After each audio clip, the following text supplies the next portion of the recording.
room for more bags during the crowded holiday season.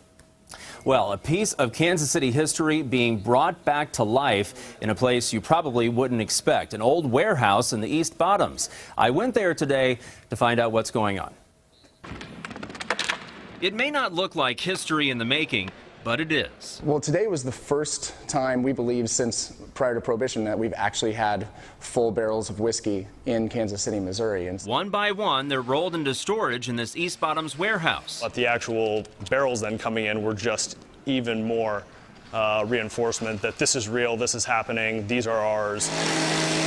What's happening is the birth of Kansas City's newest distillery, or more like a rebirth of Jacob Rieger Company. Well, they were the largest national mail-order whiskey brand in the country, and with Prohibition, went out of business. Now, more than 90 years later, Ryan Mabey and his partner Andy Rieger are bringing it back. Andy's triple great-grandfather started the whiskey-making business in 1877. Growing up, I knew that there was something. I never really dug deep. Randy, being a Kansas City history buff, was happy to fill him in, and eventually convinced Andy to quit his investment banking job. I gave up the life of corporate world, of wearing a jacket, of wearing a button down. Now he's making whiskey, and they're just weeks away from shipping out their first bottles, a unique whiskey blend involving sherry wine that also stays true to the family name. And we're going to have a real product, and we're going to make Kansas City proud of it, and it's going to make us proud as we go home every night.